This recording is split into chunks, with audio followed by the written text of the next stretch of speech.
Bismillahirrahmanirrahim. Wa ja'al haqq wa zaqal batil.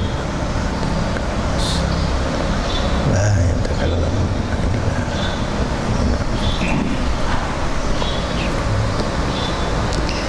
Assalamualaikum warahmatullahi wabarakatuh.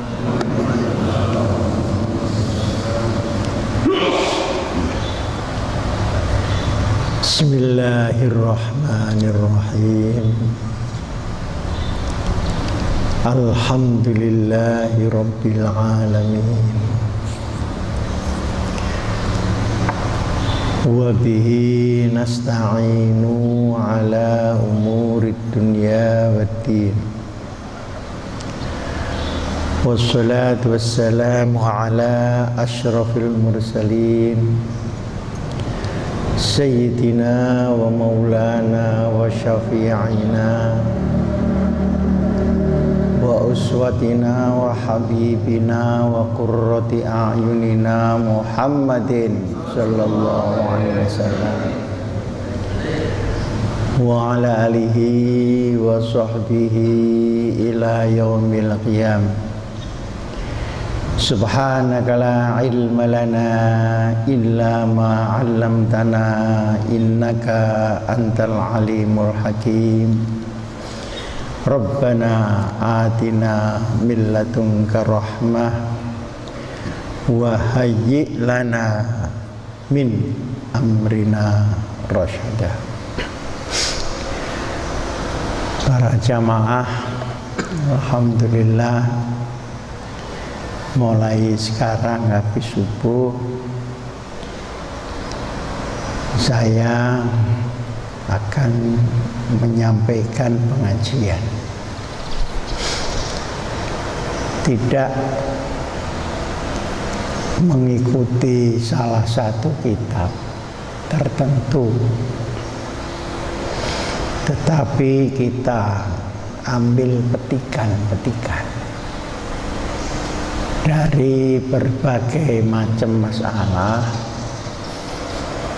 yang sekarang ini banyak diperbincangkan di dalam masyarakat dan juga di dalam pergaulan sehari-hari. Petikan ini kalau bahasa Arab disebut al-muqtatafat. Petikan-petikan, judul-judul yang penting. Kalau bahasa Inggris disebut highlight, potongan-potongan, atau bisa disebut juga capita selecta. Capita itu artinya judul, pokok, selekta itu yang dipilih, ya, yang dipilih oleh kita sendiri. Pagi ini kita akan memulai sebuah judul yang sering dibicarakan orang di dalam masyarakat, yakni tentang hak asasi manusia. Sebenarnya bagaimana hak asasi manusia itu kalau ditinjau dari segi syariat Nabi besar Muhammad sallallahu alaihi wasallam? Banyak anggapan yang salah, seakan-akan ajaran agama itu tidak memberikan hak asasi manusia itu. Bahkan tidak kurang yang menuduh bahwa agama ini bertentangan dengan hak asasi manusia. Pernyataan ini pernyataan yang salah. Di dalam agama ada dua istilah. Pertama disebut hakullah, hak Allah. Yang kedua, hak asasi manusia. atau disebut di dalam agama hakun adami.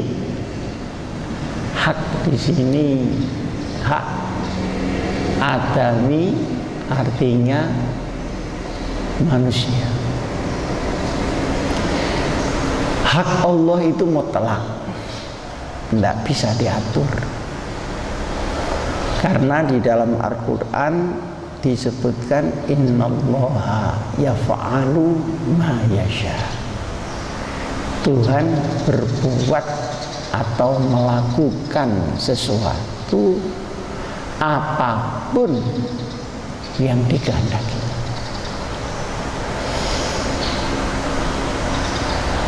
Tetapi harus ingat, di dalam Allah mempunyai hak mutlak itu ada sebagian hak yang oleh Allah dilimpahkan kepada manusia. Jadi bukan kita yang melampaui hak Allah, tapi hak Allah ini sebagian dilimpahkan ke manusia. Nah, kemudian setelah pelimpahan itu jadilah menjadi hak asasi manusia.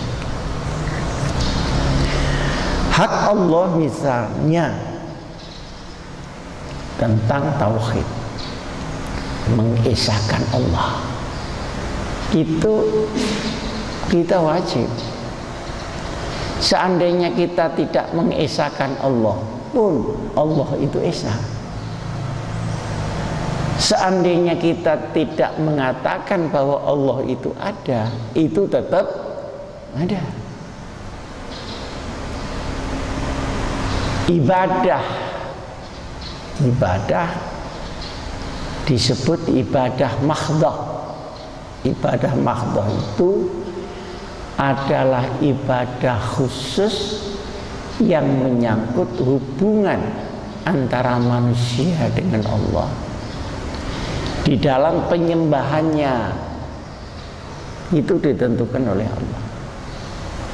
Karena yang kita hadapi itu bukan makhluk. Yang kita hadapi adalah zat yang membuat makhluk, tidak mempunyai sifat-sifat kemakhlukan di dalam Allah. Dan manusia tidak mempunyai sifat-sifat ketuhanan di dalam diri manusia itu. Oleh karenanya kalau kita sholat itu diatur oleh Allah, rakaatnya, kemudian bacaannya, gerakannya, waktunya. Karena itu hak Allah, kita tidak bisa mengatur sendiri. Lain dengan zikir. Nah, zikir itu diperintahkan saja, tetapi bagaimana caranya itu terserah kita, selonggar kita, begitu.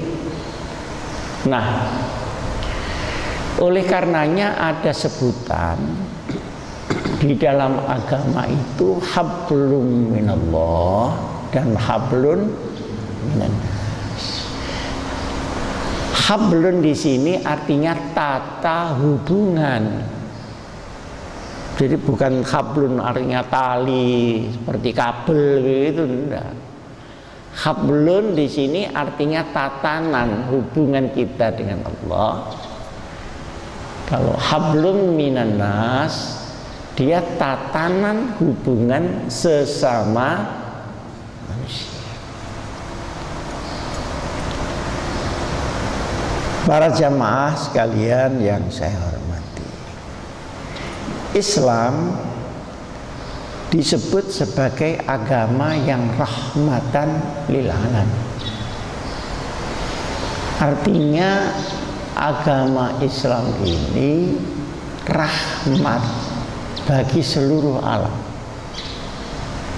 bukan hanya rahmatan lil muslimin, bukan hanya rahmat untuk orang Islam. tetapi juga rahmatan lil alamin, semua manusia. Artinya apa? Kalau Islam ditegakkan secara betul, maka rahmat itu akan menyeluruh. Kita mendapat rahmat, orang lain juga kerahmatan karena syariat itu. Asal menegakkannya benar. Jadi seperti payung itu begitu dibuka, ya maka dia memayungi kiri dan kanan. Kalau Islam ditegakkan betul, maka sesama umat Islam akan terjadi ukhuwah, bukan wahdah. Wahdah itu satu. Kalau ukhuwah itu bersaudara. Beda enggak satu dengan bersaudara? Beda. Kalau bersaudara itu satu apa lebih dari satu?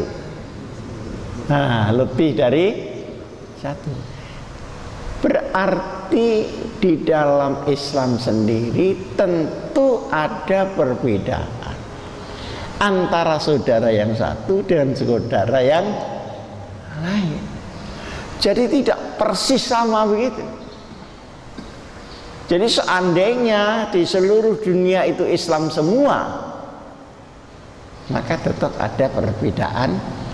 Nah, perbedaan ini masih dalam ruang syariat Nabi besar Muhammad Sallallahu Alaihi Wasallam. Seperti kita di sini, ini kan beda. Ada yang pakai baju putih, nah, ada yang coklat campur putih, ada yang tidak jelas. Ini coklat, apa hitam, namanya mangka. Ada yang spektakuler, ini pakai kaos, tulisannya semen Cibinong. Tapi kan masih di dalam ruangan ini, masih di dalam ruangan ini. Ada yang kopiahnya hitam, sorry saya, ada yang kopiah putih, ada yang bulat, ada yang kebesaran, ada yang kekecilan. Kalau kekecilan itu seperti mahkota begitu. Kalau kebesaran maka telinganya ikut kopiah. Nah, tapi kan masih sesama jamaah. Ini namanya ukhuwah. Kalau wahdah itu seragam. Wahdah. Nah, di dalam Islam itu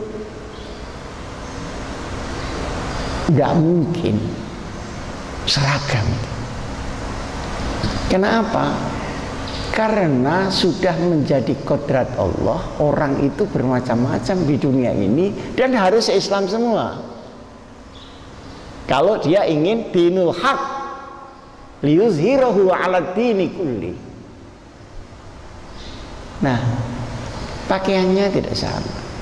Indonesia seperti kita. Orang India kain satu piece diputer-puter habis. Orang Bali lain lagi, tapi Islam. Nah, baru orang itu menjadi salah kalau dia berada di luar ruangan Islam itu. Nah, berada di luar ruangan Islam itu atas nama Islam apa atas nama bukan Islam? Nah, kalau atas nama Islam tapi di luar ruangan Islam, maka dia harus dikembalikan kepada Islam. Farudduhu ilallahi war. Misalnya Ahmadiyah itu nabinya dua, kan ngaco itu, nabi kok bisa double begitu, gimana itu ceritanya? Tapi kalau kita ada yang kuno, ada yang tidak kuno, ya terserah aja lah. Mungkin kalau ngangkat tangan agak berat, mungkin tangannya semutan gitu. Atau tidak kunut, atau kunut tangannya nggak diangkat, ya sudahlah. Lana a'maluna walakum a'malukum. Dulu waktu saya kecil, wah kunut itu ribet Pak. Dalam satu masjid ini imamnya kunut, makmumnya tidak kunut, atau sebaliknya udah bubar. Anehnya itu jamaah ya. Nah alhamdulillah sekarang ini sudah tidak lagi, karena sudah tidak sembahyang subuh. Jadi ini perbedaan ini sudah kelewat. Dulu kalau tarawih ada yang 8, ada yang 20, satu masjid ribet Pak, dalil-dalilan. Sekarang tarawih saja sudah alhamdulillah, itu ukhuwah. Nah ketika kita menghadapi antara non muslim dengan muslim, itu juga ada ukhuwah bainal adyan. Untuk urusan-urusan tauhid, urusan ibadah, urusan pokok-pokok syariat, ya sendiri-sendiri. Lana a'maluna walakum bukan lana a'maluna walakum a'malukum istilahnya, tapi lakum dinukum waliyati. La a'budu mata budun wala antum abiduna ma lakum dinukum waliyati. Kita orang Islam tidak usah bergaya sembahyang di gereja. Itu orang Islam yang stres, bukan pinter, itu stres. Itu untuk apa begitu dilakukan? Tetapi di dalam bidang kemasyarakatan yang tidak menyangkut urusan hukum agama, ibadah, mari bekerja sama. Jadi membersihkan got misalnya di Depok ini, tidak usah dilihat KTP-nya. Islam bersihkan got, Kristen bersihkan sungai, tidak usah begitu. Ini bergotong roh, berdagang misalnya. Orang Islam boleh jual beli sama orang Yahudi, boleh. Malah dulu waktu zaman Rasulullah Shallallahu Alaihi Wasallam itu kalau perang kemudian orang kafir ketangkep jadi tawanan, itu bisa ditebus dengan mengajarkan pemberantasan buta huruf. Oke, kamu mau selepas, tapi ajar dulu ya anak-anak ini alif ba ta, karena di sana kan tidak ada ABC. Alif ba ta, kalau bisa, artinya mereka mengajar kita boleh, tetapi mengajar apa? Nah, begitu.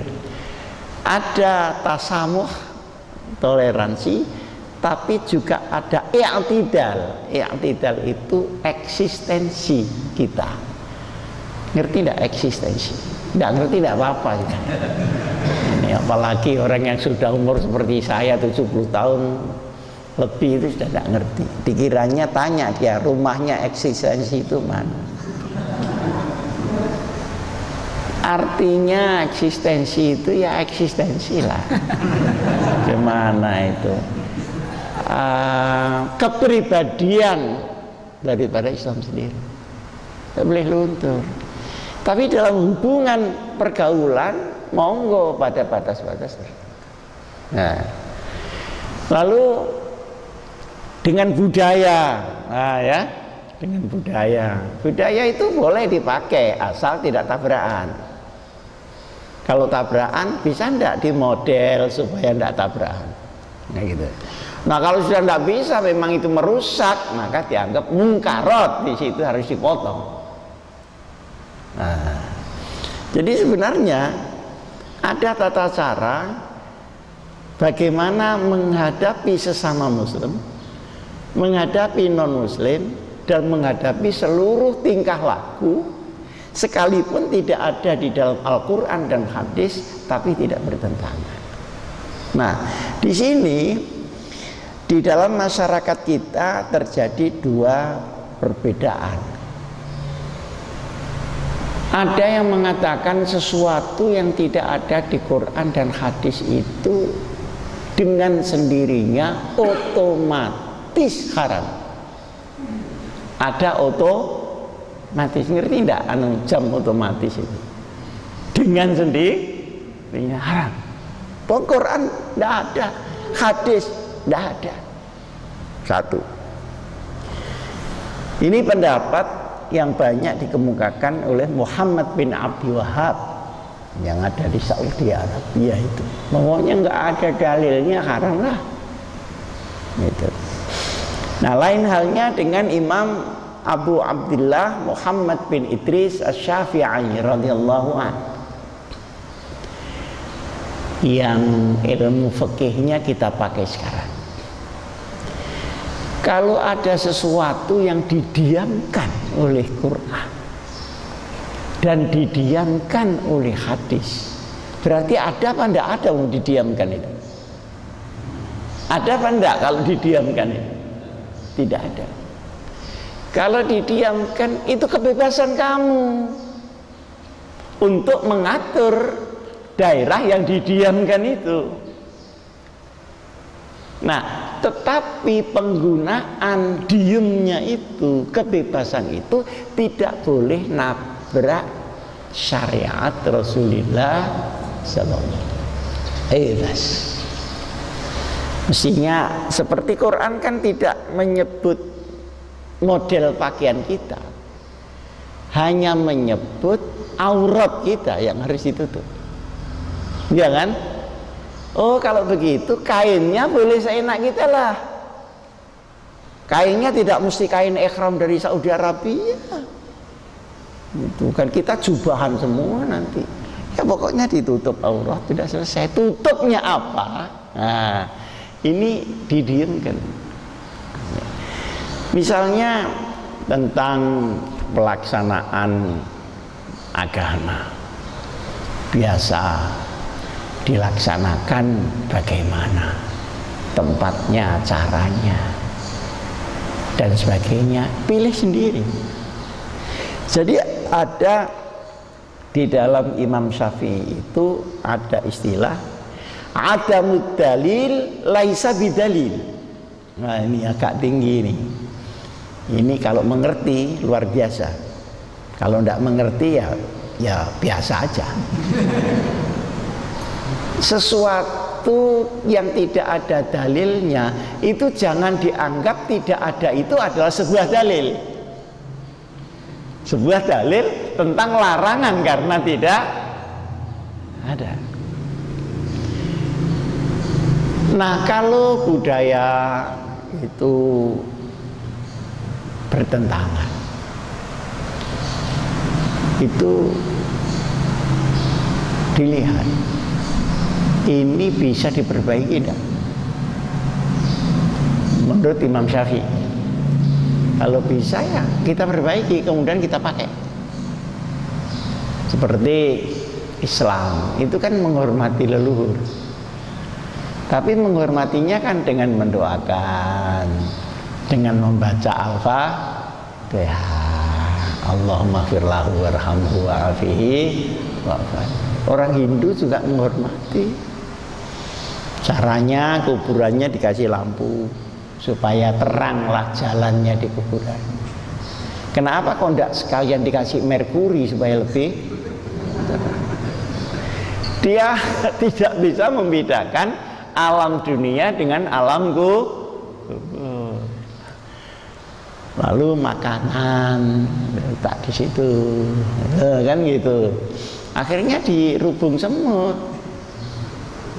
Bisa enggak ini diubah? Toh dia maunya itu menghormati leluhur. Nah, begini saja. Kumpulkan orang-orang sekampung. Nah, kemudian diajak la ilaha illallah, diajak berdoa. Nah, perkara ini, snack ini untuk yang berdoa itu loh, supaya enggak keroncongan. Itu. Karena kalau datang enggak dikasih itu, ini orang kok bakhil banget.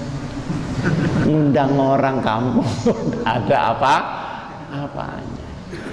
Itu berubah, ya berubah. Akhirnya menjadi boleh karena kesalahannya itu pada teknisnya, bukan kepada substansi penghormatan leluhur.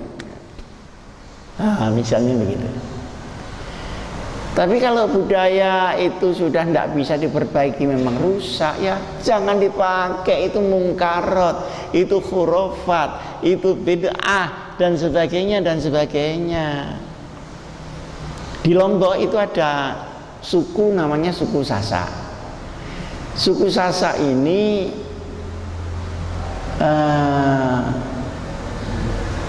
kalau mau kawin, tandanya kalau laki-laki itu cinta, itu perempuan harus diculik dulu. Wah, dibawa ke satu tempat sampai lungset dulu seminggu itu, nah, baru lapor kepada calon mentua seia sekata minta dikawinkan, tapi sudah bolong semua ini tadi. Itu apa itu? Padahal ketika belum kawin bersentuhan saja tidak boleh. Apanya yang diperbaiki? Nah, harus diberantas. Nah, jadi di dalam pendapat Imam Syafi'i itu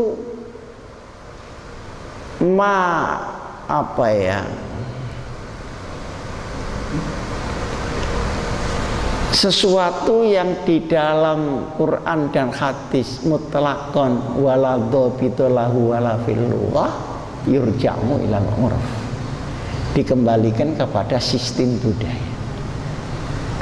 Nah, sistem budaya itu sekalipun tidak wajib, tapi dianjurkan untuk dilakukan kalau budaya itu tidak bertentangan dengan agama. Misalnya, kalau kita pergi ke ini sampai jam berapa ini? Baiknya. Nah, ini sudah 5:30. Jam berapa ditutup? Apa lebih cepat lebih baik? Ya, saya juga enak lebih cepat lebih baik. Ya, kalau jam 6 terlalu siang enggak? Terlalu siang? Oh enggak. Buat yang enggak kerja. Jadi buat yang kerja jadi Cibinong bagaimana? Nah, mawarada fi syar'i mutlaqan. Nah, itu kalau menurut Imam Syafi'i. Wala dhabita lahu wala fil lughah yurja'u ilal urf. Nah, dengan demikian maka Islam bisa menembus budaya apa saja. Memang lahir Islam di Saudi. Di Saudi punya budaya sendiri kan. Tetapi untuknya Islam kan tidak hanya untuk di Saudi, tapi untuk di seluruh dunia yang rahmatan lil alamin. Dia harus bisa menembus seluruh budaya-budaya yang ada. Begitu.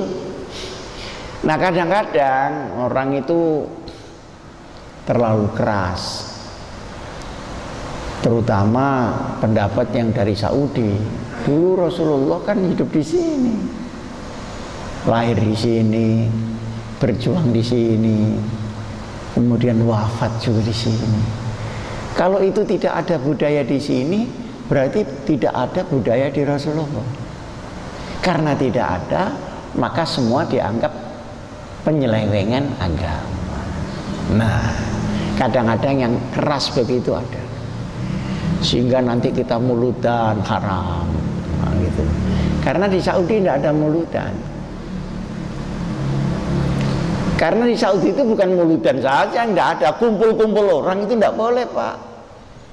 Kalau sini berkali-kali pemilu, pilkada, pilek, pilpres sampai kelenger kita soal pil-pilan itu. Bener enggak? Saya itu diendeng-endeng ke sana kemari, ya kesel katanya. Pilkada itu dengan PKB itu beda.